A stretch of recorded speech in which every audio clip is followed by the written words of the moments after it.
Dios les bendiga. Hoy vamos a continuar con nuestro estudio del libro de Primera de Corintios y vamos a estar estudiando el capítulo número 2 el día de hoy. Vamos a empezar. Dice el capítulo 2: Yo mismo, hermanos, cuando fui a anunciarles el testimonio de Dios, no lo hice con gran elocuencia y sabiduría. Me propuse más bien, estando entre ustedes, no saber de cosa alguna, excepto de Jesucristo y de este crucificado. Es más, me presenté ante ustedes con tanta debilidad que temblaba de miedo. No les hablé ni les prediqué con palabras sabias y elocuentes, sino con demostración del poder del Espíritu, para que la fe de ustedes no dependiera de la sabiduría humana, sino del poder de Dios. Está ahí. Es el capítulo 2, versos 1 al 5. Aquí Pablo nos está hablando de que cuando él quiso hablarles del Evangelio de Jesucristo, él no quiso enfocarse en prepararse él con palabras sabias a lo que es la sabiduría humana. En el capítulo 1 estábamos al final, hablado acerca de esto también, de la sabiduría humana. Y aquí continúa Pablo hablando de eso, la sabiduría humana. El humano, el hombre en el mundo quiere sabiduría humana, que son pruebas, que son cosas que tienen sentido para nuestros ojos, para nuestro oído, cosas que sabemos que es lo normal, se podría decir, lo normal en la vida. Para ellos eso es lo que es sabio, lo que tiene sentido y lo que conocen. Pero aquí Pablo está hablando, pero yo no quiero hablarles así de esa manera. Él quiso traer un mensaje con palabras, él se hizo menos, o él quiso nada más enfocarse en el Evangelio de Jesucristo.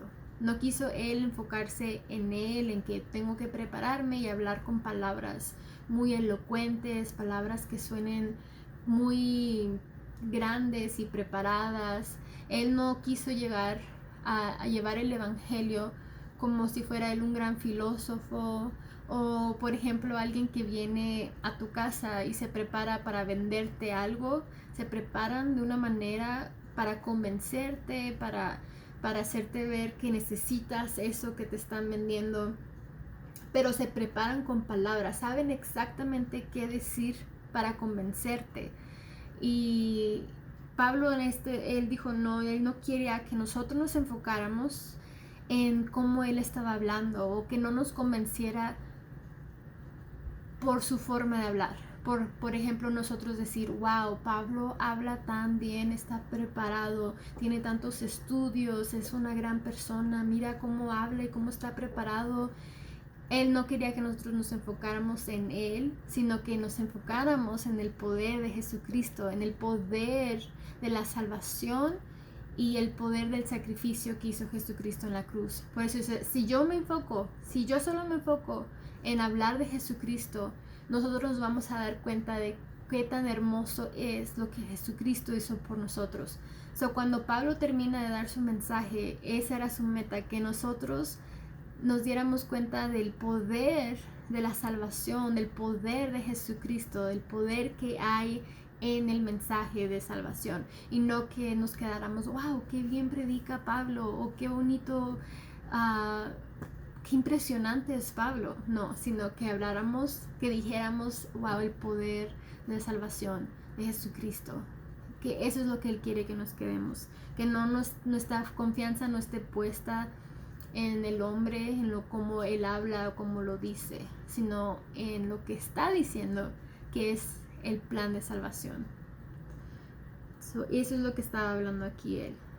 Él quería que fuera solamente el poder de Dios, el poder del Evangelio, el que nos hable a nuestros corazones, a nuestras vidas.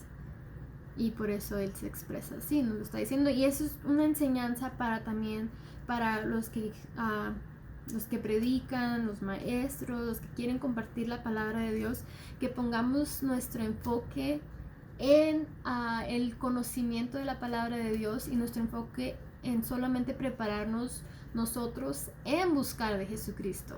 Así es como nos podemos preparar. No tenemos que prepararnos siempre con qué palabra puedo usar o qué palabra suena mejor. No, solamente enfocarnos en el mensaje de Jesucristo, el mensaje de salvación, y no enfocarnos tanto en todo para sonar muy perfectos y expertos. Si llega una gente a ese nivel donde le sale naturalmente, pero que no sea la meta nuestra, que sea así, que sea perfecto, y si no suena perfecto no puedo hablarlo, no puedo decirlo, no, porque eso puede hasta meterse en el camino de aquella persona que fue destinada a hablar la palabra de Dios. Y esas cositas, cuando uno quiere ser perfecto, no se anima uno a tomar esos pasos porque uno no se siente preparado. Pero si nosotros solo nos enfocamos en Jesucristo, Él es el que va a hacer la obra.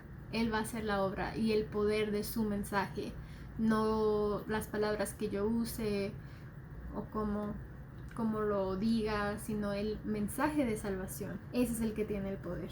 Amén. Vamos a seguir en el verso 6.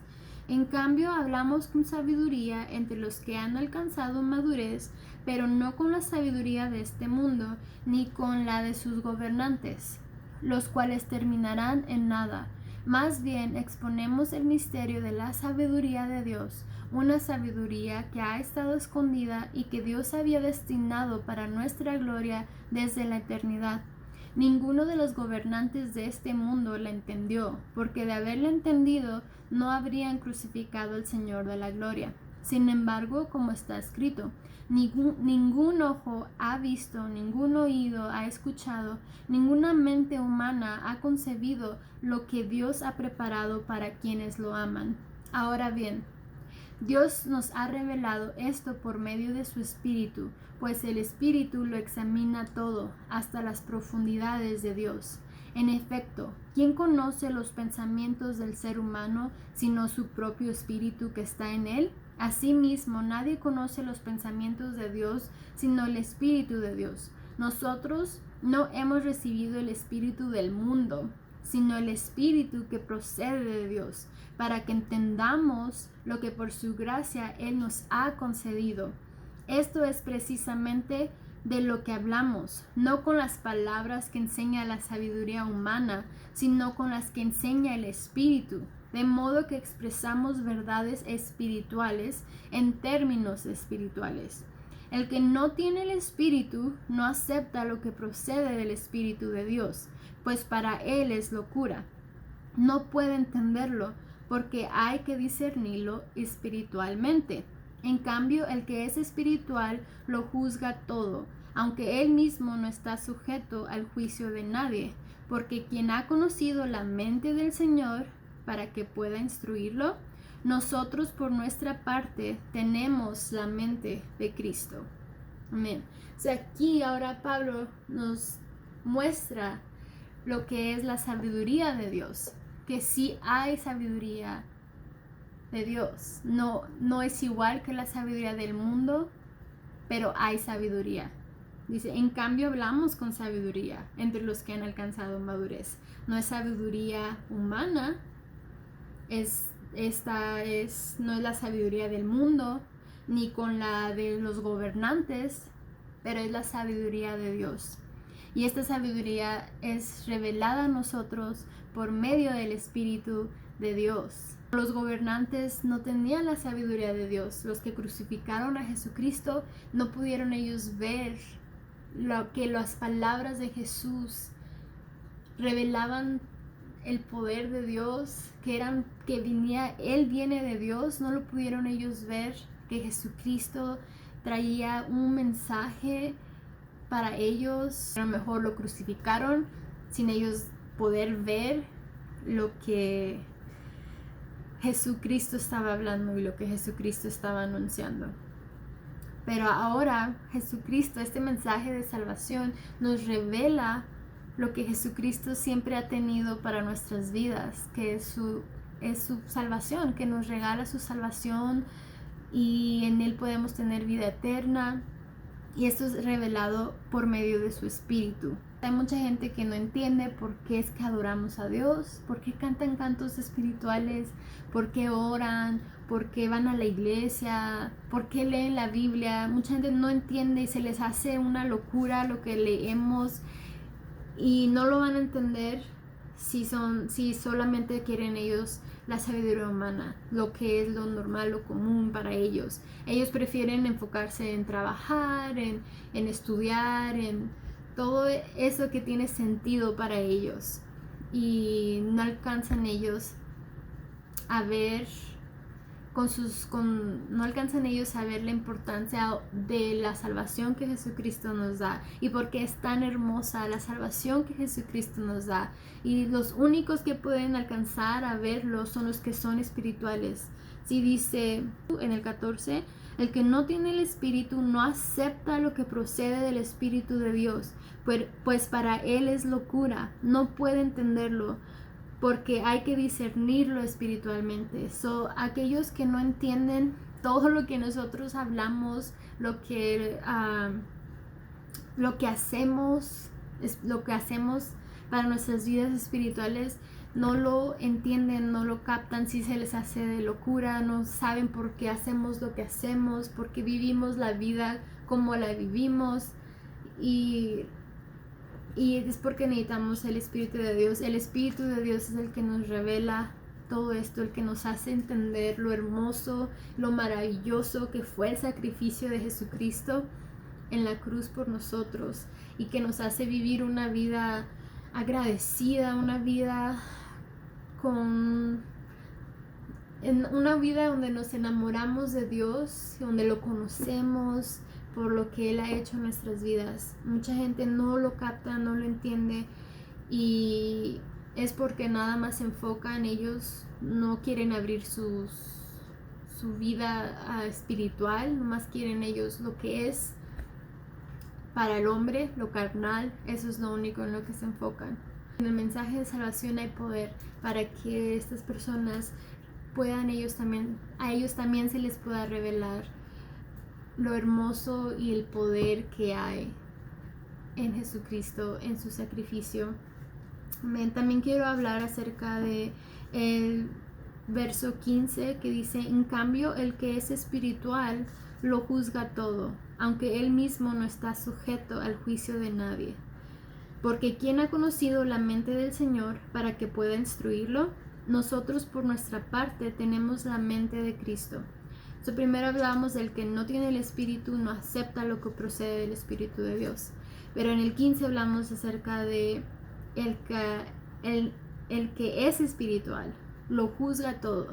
Lo que quiere decir aquí es que cuando uno es espiritual, busca a Jesucristo, lo acepta, es un hijo de Dios, le ha entregado su vida a Dios, es una persona que lo juzga todo, todo lo que hace en su vida va a pensar esto está bien o esto está mal, todo, lo juzga todo, dice, lo juzga todo, en cómo vivimos, lo que hacemos en nuestra casa, cómo nos comportamos con nuestra familia, cómo nos comportamos con el vecino, con los amigos, qué es lo que hacemos, nuestra disciplina para nuestras vidas propias, cómo vivimos, cómo pasamos nuestro tiempo, como todo.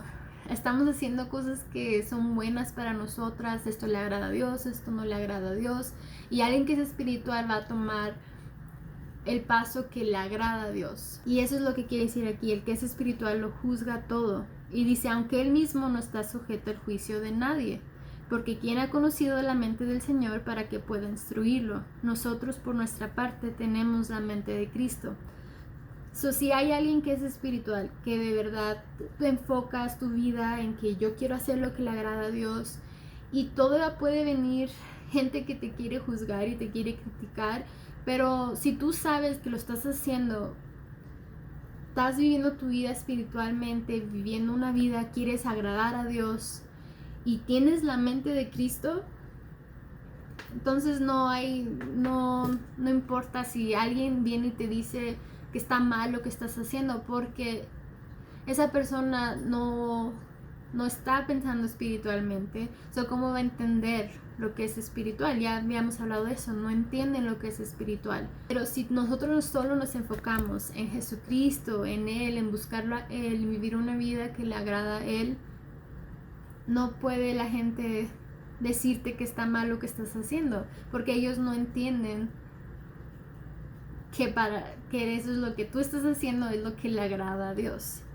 Es como si tú estás haciendo, tú eres muy bueno en hacer matemáticas y lo sabes, eres bueno, te salen los resultados, tienes buenas calificaciones, te gusta, lo sabes hacer, y alguien que no sabe mucho matemáticas te viene y te dice que está mal lo que estás haciendo. No tiene sentido. Recordemos que nuestra mente esté enfocada en Jesucristo. Siempre tenemos que autoexaminar nuestras vidas y asegurarnos que estamos caminando con Jesucristo y que lo estamos dejando que Él sea el que gobierne nuestras vidas, no nosotros mismos. Y estar bien, alguien que está espiritualmente bien va a estar bien entregado a Jesucristo y va a tener la mente de Cristo. Amén.